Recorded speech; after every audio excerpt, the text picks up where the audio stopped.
پھر آگے ایک دھمکی لگاتا ہے، اور اگر تو نے میری نہ مانی، تو نے کہا ساری ملاؤں کی باتیں ہیں، اور تو اپنی مرضی پہ چلا، تو پھر میری بات یاد رکھ، یہ چیلنج ہے تیرے رب کا، اتعبتک فیما ترید ولا یکون الا ما ارید، میں تمہیں تیری زندگی میں تھکا دوں گا۔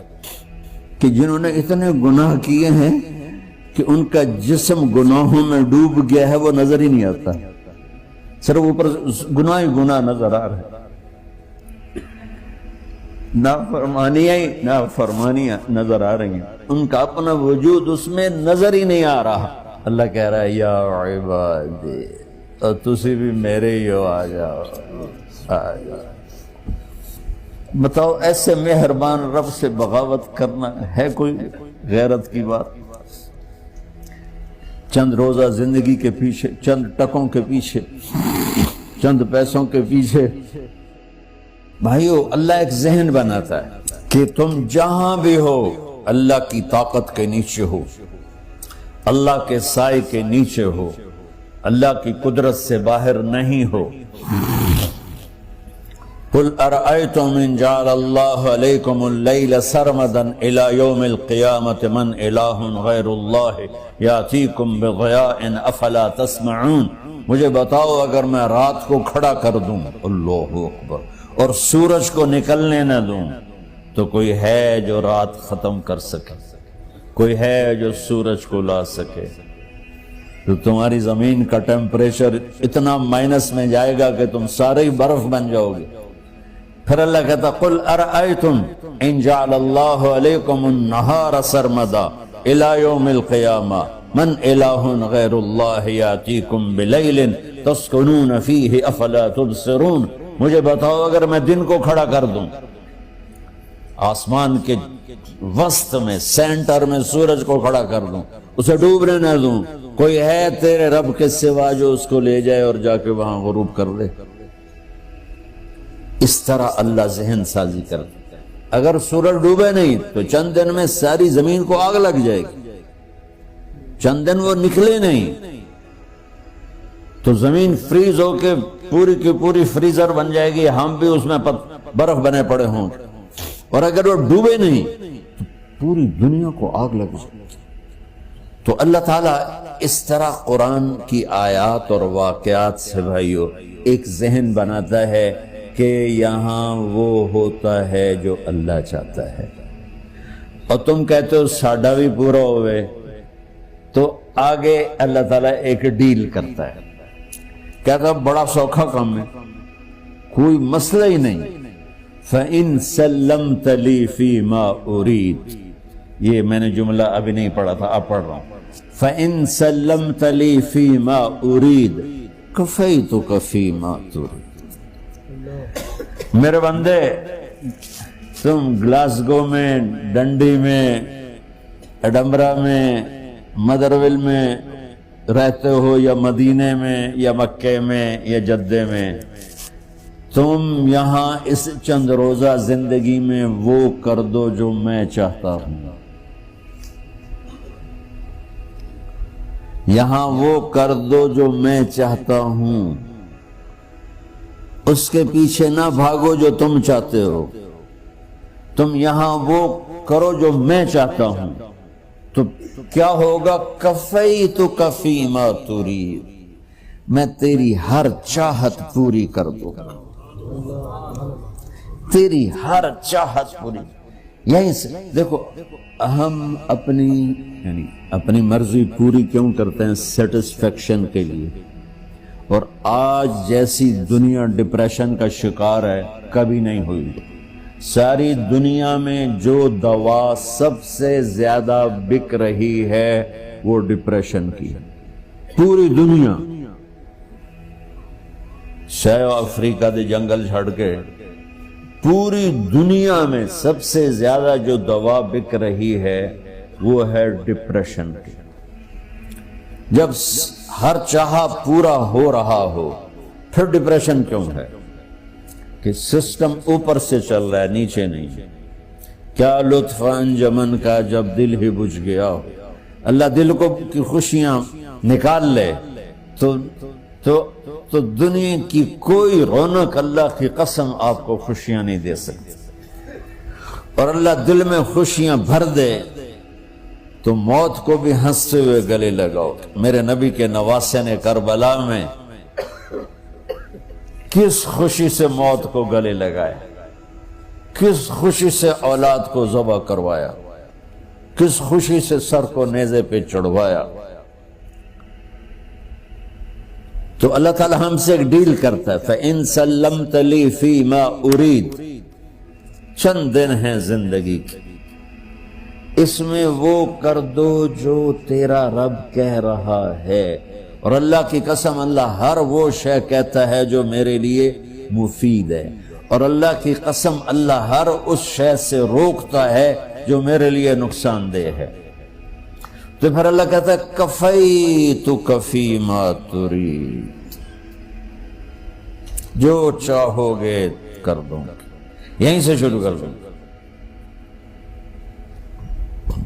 پھر آگے ایک دھمکی لگاتا ہے، فَإِن لَّمْ تُسَلِّمْ لِي فِي مَا أُرِيدُ، اور اگر تو نے میری نہ مانی، تو نے کہا ساری ملاؤں کی باتیں ہیں، اور تو اپنی مرضی پہ چلا، تو پھر میری بات یاد رکھ، یہ چیلنج ہے تیرے رب کا، أَتْعَبْتُكَ فِي مَا تُرِيدُ وَلَا يَكُونُ إِلَّا مَا أُرِيدُ، میں تمہیں تیری زندگی میں تھکا دوں گا،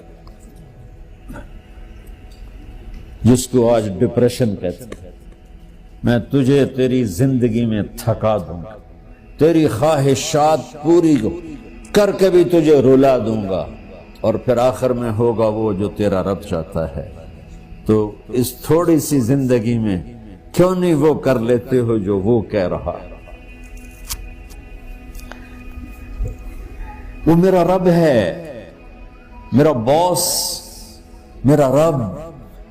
باس کو صرف آرڈر دینے آتے ہیں، کیونکہ وہ خالق نہیں، اس نے مجھے بنایا ہے، وہ مجھ سے پیار کرتا ہے۔ کل ہی غالباً وہاں بلیک برن کے بیان میں یہ حدیث میں نے بیان کی کہ ابن آدم انی لک محب، آدم کی اولاد میں تم سے پیار کرتا ہوں، فبحقی علیک کل محبا، ارے تمہیں میری قسم تم بھی تو مجھ سے پیار کرو۔ ہم کسی سے ناراض ہو جائیں، بیٹے سے، بیٹی سے، بیوی سے، بھائی سے، نوکر سے ناراض ہو، ہمارے لہجے میں سختی آتی کہ نہیں آتی؟ بولو ہاں؟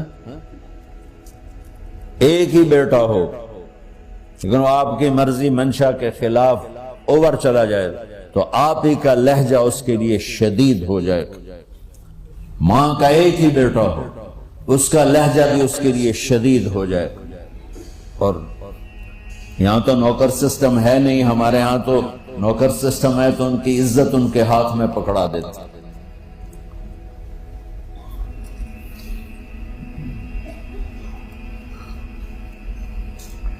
اللہ ہمارے ساتھ کیسے بات کرتا ہے؟ کس سے؟ نافرمانوں سے۔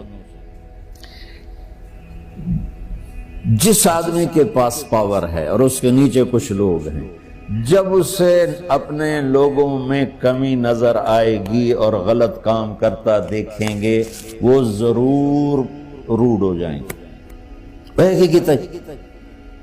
100 باری سمجھایا، پھر انہیں کرن بہ جان دے، شرم کرو، کچھ مفتی روٹیاں کھان دے، مفتی تنخواہ لین دے۔ یہ پوری دنیا میں یہی ہو رہا ہے۔ تھوڑے سے میں نے پنجابی لہجہ اختیار کر دیا، یہاں تھوڑا سا انگریزی میں مہذب طریقے سے ڈانٹ ڈپٹ ہو جاتی ہوگی، لیکن یہ نیچر ہے۔ میں قربان جاؤں، یہ سارا قرآن بھرا پڑا ہے، صرف ایک آیت آپ کو بتاتا ہوں۔ کیا اس کے بعد حق بنتا ہے کہ ہم اس کی نافرمانی کریں؟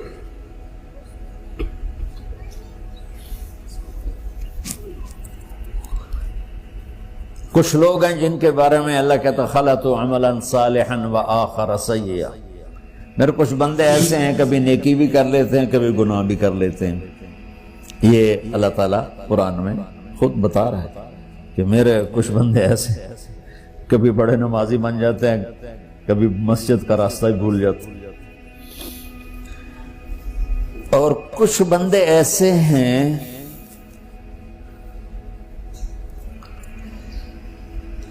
جنہوں نے جب سے آنکھ کھولی ہے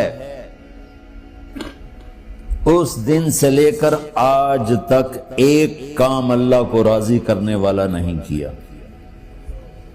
ایسوں سے بھی دنیا بھری پڑی ہے. اور ایک بہت بڑا دنیا کا طبقہ ہے جو اللہ کو جانتا ہی نہیں ہے، جانتا ہے تو غلط طریقے سے جانتا ہے. اور ایک بہت بڑا طبقہ ہے جو اللہ کو مانتا ہی نہیں کہ ہے ہی کوئی نہیں. ایتھیسٹ ہوں میں ایتھیسٹ ہوں. تو میرے بھائیوں، میں اللہ کی قسم کھا کے کہہ رہا ہوں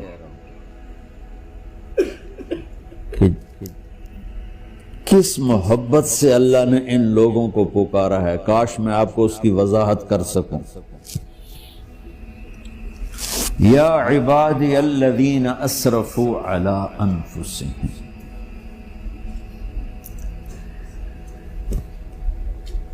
مجھے اپنے بیٹے پر بھی غصہ آتا ہے تو میں کہتا نکل جا، تو میری اولاد ہی نہیں ہے. میں دین سیکھنے جانا چاہتا تھا. میرے والد رحمت اللہ علیہ مجھے ڈاکٹر بنانا چاہتے تھے. میں اس سے بہتر راستہ اختیار کر رہا تھا، لیکن میرے باپ کی مرضی نہیں تھی. تو انہوں نے مجھے فرمایا جی تم مولوی بننا ہے تو میرے گھر ہی چوں نکل جا. میرے کانوں میں وہ الفاظ آج بھی گونج رہے ہیں. وہ میرے خالق نہیں تھے، میرے والد تھے. خالق تو میرا اللہ ہے، اور میں اللہ کی فرمان برداری کا ایک کام نہیں کرتا ہوں. اللہ کی فرمان برداری کا ایک کام نہیں کرتی مرد عورت. ٹھیک، تو اللہ کو غصہ اس حساب سے آنا چاہیے کہ بدبخت ہو، بے غیرت ہو، شرم نہیں آتی تنوں ڈوب کے مر جاؤ. میں قربان جاؤں. اللہ کہتا ہے یا عبادی، او میرے بندو. یہ پتہ کن کو کہہ رہا ہے؟ جو تبلیغ کرتے ہیں، جو علم پڑھتے ہیں، جو یہ بچے کی طرح مصلی پہ نماز پڑھاتے ہیں، جو میری طرح ممبر پہ بیٹھ کے دین بیان کرتے ہیں، جو راتوں کو اٹھ کے تہجد پڑھتے ہیں. میرے بندو،